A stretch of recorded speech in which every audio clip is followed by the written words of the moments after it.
what's going on. We had the MOU, we had the complexity of the issues with the MOU. None of those lines or clauses were respected, and all of them basically were violated before the two sides announcing that the MOU is over.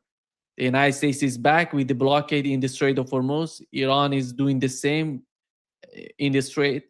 And last yesterday we had one of these Turkish tankers being sinked in the Persian Gulf in the Strait of Hormuz. And I'm going to show you the footages, the footages of that ship. But before getting there, Scott, here is the targets. The United States targets are basically they're repeating the same targets in the Persian Gulf. One of the main regions is Syria, and here is one of the footages of Syria yesterday.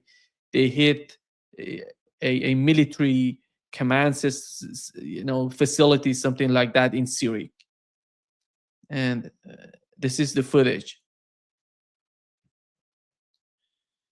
And the other major point was yesterday we've seen some footages coming out of Bahrain. It shows this, Scott. I want to know what is your understanding of this. Is that it seems to me that it's somehow the air defense system, but because it goes up and comes down. And what is your understanding of this footage? What has happened in the sky here? That looks like a Patriot missile that self-destructed midair. It looks like it's the fuel of the Patriot missile. You know, the body of the missile just exploded, detonated, and you're seeing the chunks of fuel floating in the air, coming to the ground. I don't know. I mean, the bottom line is I have to see the whole thing to understand it. But that looks like a spectacular failure of the solid rocket booster of the Patriot system. Because you see the missiles somehow going up and coming down. It's not a cluster warhead to be all coming down, because there were some sort of assumptions that it was a cluster bomb or warhead that was somehow coming down. I mean, it could be a self-destruct system too. I mean, if it's a missile going up and coming down, the implication it's an air defense missile that went up and broke track, and maybe there's a self-destruct mechanism on board that detonated the booster to prevent the missile from slamming into civilian housing or something of that nature.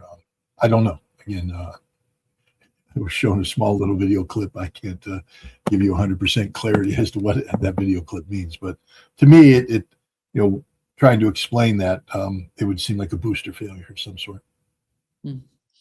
And one of the major targets last night was the attack on Kuwait, which was mentioned by Iranians that it was against Halliburton, an oil service and logistic company with the U.S. government contracts. They call it KGL, and you see this in this picture.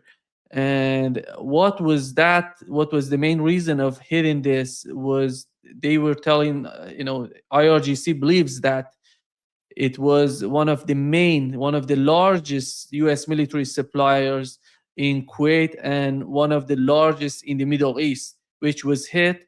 And then we had this photo from NASA confirming that the fire in that region is something got hit by Iranian drones, it seems. It was a drone hitting the target. This is the complexity of the issue. Multiple targets were hit in Jordan, in Kuwait, and in Bahrain. And the use of HIMARS was 2 or 3 nights before. We had the use of HIMARS in Kuwait and in Bahrain, hitting the targets in the western part of Iran. How do you see the battlefield? I see the battlefield emerging in an escalatory fashion. I see a lot of emphasis on HIMARS. Why? Because we don't have long-range strike weapons, and so the targets that are within the range of HIMARS will be struck by HIMARS so that we can preserve whatever air-delivered munitions we have for other targets. And so a heavy emphasis of HIMARS this early in the campaign points to a weapons shortage issue, which again is one of the problems here. What is the United States trying to accomplish with this campaign? They had 39 days to break Iran's back, and they couldn't. Remember, it was the United States that sought out the ceasefire. Donald Trump has admitted we had to sign the MOU because we had no choice. We're running out of oil, and we didn't have the military means to change the reality that Iran controlled the Strait of Hormuz.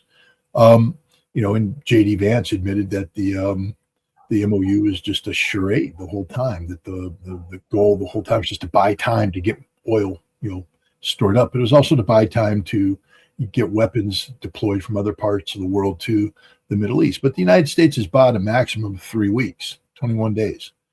So now we're going to try to accomplish in 21 days, which we couldn't accomplish in 39 days, to defeat Iran. And Iran, on the other hand, has had a chance to fully evaluate the previous air campaign, understand targeting priorities, targeting, accuracy. It's what, we, the people, sit back here and we're told the U.S. struck this, that, and the other thing. We don't know what the U.S. struck. You know who knows exactly what the U.S. struck? Iran. They know everything. And so now they'll, again, they're not stupid. I've watched the Iraqis do the same maneuver after Desert Storm. They do a full spectrum assessment of the targets struck by the United States, the dates.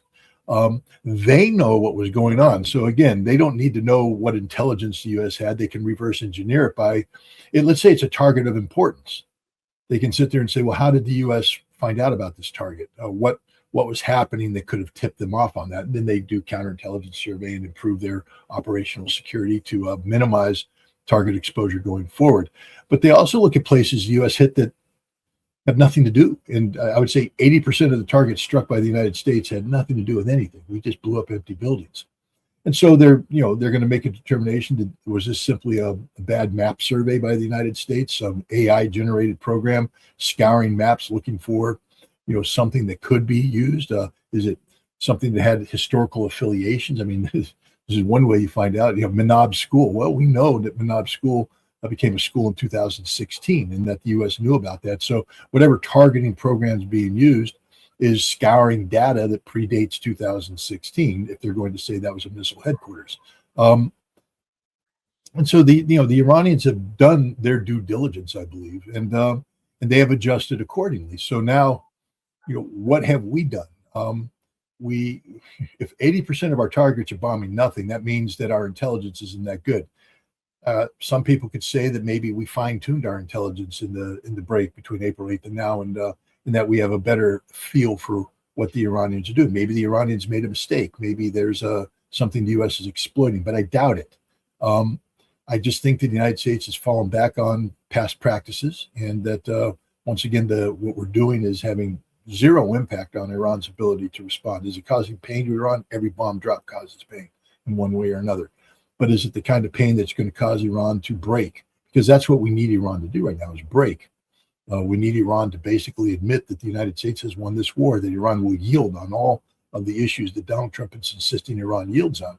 And that's just not going to happen. We don't have the military capability to make this happen. So, now you got to go back and say, well, then why did Donald Trump start this again? I mean, this is the key question. Because if all rational assessments point in the direction of irrational outcomes, meaning we're not going to get what he wants, by repeating a military campaign that failed the first time around with better weaponry, with better preparation. What makes you think we're going to, Einstein famously said, or at least it's been attributed to Einstein, the definition of insanity is doing the same thing over and over again, expecting a different outcome. Well, clearly, if we're expecting, expecting a different outcome, but if we're expecting that this time we're gonna break Iran when nothing's changed, we're insane.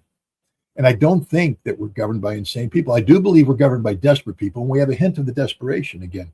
With Donald Trump, I had to sign the MOU. He said, I had to sign it. Desperation. He had no choice to sign a document that he didn't like, but he had to sign it to get the oil back up. So we know there's desperation now. And so now what is the source of desperation? He needs the Strait of Hormuz open. That's what he needs. Strait of Hormuz open on his terms. He can't be seen as yielding the strait to Iran. because now you set a precedent. All other strategic straits around the world now can be taken over by the regional actors, and that disrupts the United States concept of control of the seas. That's why we are so insistent on freedom of navigation. But Iran now says that the Strait belongs to us. Donald Trump needs to change, not the reality, because you can't. Unless Iran is defeated and yields the Strait back to anybody but Iran, you're not going to achieve this. Iran will always have the ability to take control of the Strait of Hormuz. So you have to change the perception. And we have some hints again, some hints in this. What was one of the things that Donald Trump, posted? I'm taking control of the Strait, he said. I'm taking control. I'm the guardian of the Strait of Hormuz. I mean, Guardians of the Galaxy. I don't know. Is he Rocket Raccoon? Is he Star-Lord? I mean, which one is he? But, the point is, I love that movie. But the point is, he's put that marker on, then he put a price. Because before he said, it's ridiculous, outrageous that people would charge money to go through this. Oh, no, I'm going to charge 20%. 20%. And you're like, okay. Now, we can be critical of Donald Trump. I often am. In fact, I always am. But you have to respect the fact that the man, while I don't agree with him, and I don't agree with just about anything, he got where he is because he's sneaky like a fox. I mean, he's not a good businessman, but he's a New York City businessman, which means he operates with threats and blusters and stuff like that. And it seems to me that he's falling back on his roots, and he's just going in with a strong opener. A strong opener. First of all, understand that he just legitimized putting a price on passage through the Strait after he said that was illegitimate. He just legitimized it. He said, nope, this is it. That's important because he just made the Iranians point. He told the Iranians that, I'm just a second, I got someone calling in the middle of an interview. But he told the Iranians that, no, you're right. You can charge, but we're the ones charging. So there's that's an important thing. Nobody's talking about that. Nobody's talking about the fact that Donald Trump just changed the dynamic. And now we put a price on. Now it's way high of a price. The Iranians are like, well, we were charging far less. But that's not the point. The point now is what Donald Trump's trying to do is get a piece of the action. This is classic Donald Trump. He wants a piece of the action. Now, how does he get that? We don't know because this is early on in the negotiations. But I believe the goal here is to cause sufficient economic disruption to the Iranians so that they will accept some sort of compromise deal that gives Donald Trump the face-saving mechanism that says, I negotiated a piece of the action. I'm the greatest president in the world. No one's better than me. Now, we don't know what that will be. I have some ideas because I don't think Iran's going to yield on its willingness to control. But we know that Iran was willing to give Oman a concession there. They said Oman can control the southern route through the Strait, and Oman can collect revenues. So maybe a future potential compromise would be that Donald Trump gets a piece of the Omani action. Not the Iranian action, but the Omani action. But the Omani-Iranian control of the Straits is still predicated on the fact that Iran gets to determine, what goes through, when what goes through, and how it goes through. This could be a face-saving mechanism because there's nothing else that makes sense. Because Trump isn't going to win, and if he's looking for total control of the Strait, he's not going to get it. And the other reality is the pressures that Donald Trump felt to bring on the MOU back in April, they're even more constrained today. This is more than just about oil for gasoline and diesel. I think most Americans are going, hey, it's all about the price of gas at the pump. Well, it is sort of, but it's about so much more than that. A good deal of the world's fertilizers come out of the Middle East, the raw products, the sulfur, the ammonia. These are all byproducts of this distillation of oil, or the refining of oil. Um, Helium, a critical component. All of these things, they're not getting to market. They didn't get to market. I don't know about you, but if I look outside, I tend to see farm fields in my area. That means crops have gone in. A This crop, lot here, a lot. hmm? Here in Brazil, a lot. You can see a A lot. lot. But what happens if these crops don't get the fertilizer? We get crop failure. That's going to happen. You know, now there's different planting season around the world, but the point is, fertilizers not getting produced in the quantities necessary to sustain the pace of agriculture necessary to feed 8 billion people. 8 billion, I think, is the world's population right now. What happens if we don't produce the food? Yeah. People starve to death. And when people start to starve to death, you start getting mass migration, because people just don't sit there and starve to death silently. They will start moving. Europe is going to be overrun, literally overrun, with desperate migrants from Africa and from Asia, from the Middle East, who are all going to be going to Europe to eat their food. If they can't eat the European food, they'll eat the Europeans, because they're going to need to eat something. Russia's okay. Russia produces its own fertilizer. Russia's never going to run out of this kind of stuff. The United States is okay. Europe is okay until it gets overrun. But the rest of the world that needs all this stuff, and this is a point that Sergei Lavrov just made when he traveled in Africa. He says, you're going to starve to death because of them, because of the United States, because of Ukraine. They're the ones. Ukraine is stopping our ability to send food to you. The United States is stopping your ability to get the fertilizers. Now, we'll provide what we can, but the U.S. sanctions us. This is not a good look for the United States. So it's more than just about gasoline and diesel. This is about the things that make life sustainable. And we already blocked them, their ability to be brought to market for 39 days and more. There's been more disruptions. We didn't resolve the blockaded stuff until later, and then it's been hit and miss. But the world got a little bit of a breather, but that's like, I'll give you an example from my own life. I used to body surf as a kid. I lived in Hawaii. I loved body surfing. I wasn't very good at it, but I loved doing it. And I would go out there in the big waves, and and then you invariably, the wave puts you down. And when the wave puts you down, it puts you down on the bottom. You're getting bounced off the seafloor. You're floating around, and you're just trained to basically let go, hold your breath, and wait until the wave lets go. Don't fight the wave, because that exhausts you. Just let it do it thing, and then come up and get a breath of air, get reoriented, and try to go in.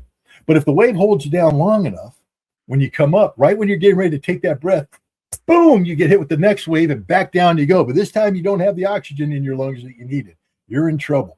And so now you're waiting, but now you're starting to get desperate. You come up and you're ready to take that sip. Boom, the third wave hits you. You can drown very easily. The world is being hit by waves of insufficient resources. The world got slammed by a wave. They came up to try and take a sip to get stuff released to market and all that. Their body thought, oh, we're getting a full breath of air. You're not. Bam, you're down. The world can't take too much more of this. Donald Trump is getting ready to unleash a massive wave on the global. It's not just the global energy market, it's global survival market. At a time when the world needs a full breath, full lungs, and the world's not going to get it. Donald Trump has the potential of killing billions of people. I mean, if there's a global crisis, Donald Trump will be the reason, only Donald Trump. So, this is very serious stuff. And I think Donald Trump's betting on the fact that there will be nations out there who will put pressure on Iran and say, no, you've got to find a compromise. I don't know what the solution is. I don't know if Iran's willing to do that, but I am betting on the fact that China, if this war goes on for 3 weeks, China's going to be picking up the phone telling the Iranians, we got to find a way to get resources flowing. Russia's going to also be saying, this long-term instability is not good for us. We need stable markets. Everybody's like, well, wait a minute, Scott. Russia makes a lot of money with high oil prices. 20% of their GDP comes from the sale of oil or energy. 80% of it depends on investments in normal economic activity. You don't get investments with high energy prices. That's what people don't understand. Watch Landman. I mean, Billy Bob Thornton is out there. His character, whoever wrote that, some of those scripts are brilliant. talk about the importance of oil and things of that nature. High oil prices are bad, very bad. It's a short-term gain for some people, but when the prices come down, if they go down too low, all that money you made is gone. They need stability. They need that sweet spot. And Russia needs that sweet spot for long-term investment viability. Russia's seeking investments into Russia. Russia needs energy markets stable so that the people have stable economic foundations upon which to build their investment stake. So I think Russia will be picking up the phone. China will be picking up the phone. India will be picking up the phone. Everybody will be picking up the phone saying, hey, we got to find a way out of it, just like they did last time. Because remember, Iran took extraordinarily hardline positions, but they agreed to an MOU. They knew the U.S. was going to break, by the way. They knew it. But they agreed to it because there was political pressure placed on Iran. I believe there will continue to be political pressure placed on Iran, and that Iran will eventually be compelled to offer a compromise. Iran's not going to yield on major issues. They're not going to give up the Strait of Hormuz. They're not going to yield on their nuclear program. They're not going to yield on ballistic missiles. But if there's a face-saving mechanism, give Donald Trump a piece of the Omani action. Maybe. I don't know. But this war makes no sense. It makes no sense at all. There's nothing logical about this conflict because Donald Trump isn't going to get what he wants, and he's putting the entire world at risk. This is what people need to understand. This is putting the Iranian economy at risk or the Middle East economy at risk. He's putting billions of lives at risk. Billions of lives. Yeah. He said yesterday that he's going to escalate the war because his policy of getting back with the blockades to coerce Iran and somehow putting pressure on Iranian to force them into some sort of deal. He said, if I cannot get the deal as soon as possible, I'm going to attack next week. I'm going to attack the power grids. I'm going to attack the infrastructures in Iran. This is the plan on his part. And what would be the reaction on the part of Iran? And they're going to hit the same sort of targets in other. Well, here's the beauty of it. I mean, they've already sort of given up. We have 3 weeks of supply. So we have phase 1, phase 2, phase 3. Right now it's phase 1. We're striking targets, making things go boom. It's not going to work.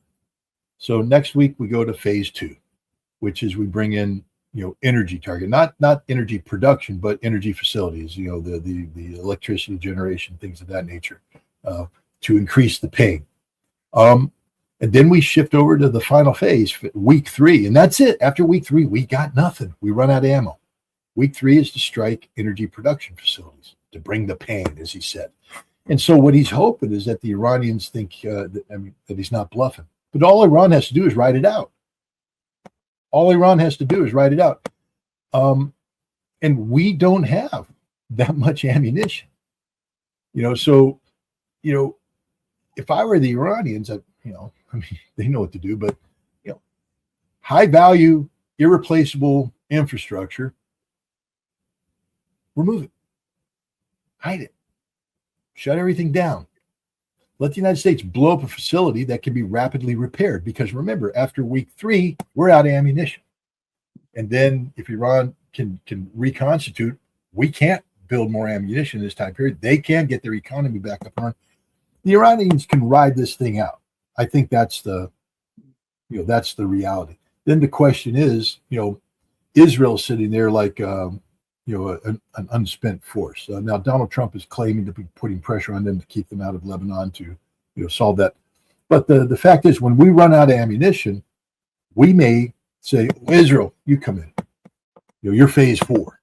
Phase 4 is Israel comes in and resumes the bombing campaign. And how long can Israel go? A couple more weeks till they run out of ammunition. But I think they're gambling on the fact that Iran doesn't have the ability to sustain this fight, that there will be political pressure put on Iran, and that Iran maybe doesn't have any missiles. Maybe somebody has done an assessment that said we killed more missiles, even though everybody says no, the Iranians have a lot of missiles. I don't know. I don't know what's going on here, but as I said, it's irrational, and it's a gamble that if it fails badly for the world. And we have to be thinking in those terms. I mean, Iran's going to suffer. There's no doubt about it. But Iran does grow its own food. I mean, they do some importation, but Iran, has food. They have water. So Iran as a national society isn't going to disappear. But there are nations that will disappear. I mean, pretty much every Gulf Arab nation will disappear. They can't sustain their populations without water, without energy. And when it's gone, it's gone. Qatar's in a lot of trouble right now, because with a few well-aimed rounds, you can take away Qatar's ability to generate to produce liquid natural gas for a decade. They don't have reserves to last a decade. And if you take out, their desalinization plants, they don't have any water. You take out their energy, they got no energy. They're depopulated. United Arab Emirates, the same thing. Bahrain's a very big risk. Kuwait's a very big risk. Saudi Arabia's a very big risk. So I just think that Iran holds all the cards, that this is really one of the dumbest things that Donald Trump's ever done. But this is an act of desperation for him. Politics creates its own perceptions of reality, and his reality right now is driven by the fact that he could not only lose the House in November in the midterm elections, but he could lose the Senate. I mean, the death of Lindsey Graham, replaced by his sister. Is his sister really viable as re-election fodder? Do you not think that the Democrats are going to pull out all the dirt that's going to come out on Lindsey Graham between now and in November to diminish her viability? And who's going to replace? If the Republicans haven't been preparing to have somebody stand in for Lindsey Graham, the Democrats do have a challenger. They lose that seat, they're one vote closer to conviction. And if Donald Trump collapses the global economy and we have, the whole world falling apart, which is going to happen, people tend to forget that all it takes is a couple days of missed meals. At what point in time do people start getting desperate? I mean, right now here, if power goes out today, all right, I got a refrigerator or freezer full of food. Power's out. I got a generator. I've got enough stuff. I can run my generator for a week. Then that's out. Well, I don't know. I'll cook the food. But the food's going to run out. I got some canned food, but it's going to run out. My dogs and cats keep looking at me, meowing and barking, saying, "Feed me, feed me." Well, Maverick may become lunch because I'll be desperate. I'll go to the store, but everybody else is going to the store. Now, I'll drive to the store initially because I've got gasoline in my car, but eventually my car's going to go empty and there's no gas. So now I'm walking to the store. Everybody's coming to the store, raiding the store because it's not going to be, so we're fighting over the food in the store, killing people there. There'll be bodies stacked up. I'll be coming home, but it's going to be a 7-mile walk home from the store. I can only carry so much food, and there'll be people ambushing me the entire way. So I'm going to start ambushing my neighbors, launching raids against their house and all that. But they're going to be, I have to fortify this is what society is going to become. Trust me, it's human nature.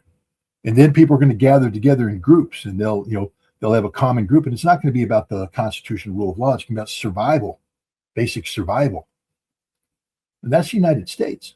What happens to places that lack this infrastructure? Again, we just go to Africa. When food isn't produced, water isn't come out, people starve to death. And when they starve to death, things start to happen. They get desperate. You're going to get migrations. Now, the migration takes care of itself over time because, 1 million people start marching, but they don't have enough food. People start falling aside, dying, but you're still going to get a couple 100,000 showing up where they want to go, and they're going to be desperate. They got one shot. There's no reasoning with them. They're coming over the wall. They're coming in. They don't care. They're dying. They're dead if they don't do this. This is the world. This is what's going to happen this fall. If this happens, if we run out of fertilizer, we run out of, the ability to grow food. So this is stupid. This is stupidity on the part of Donald Trump. This is the irrationality of this man.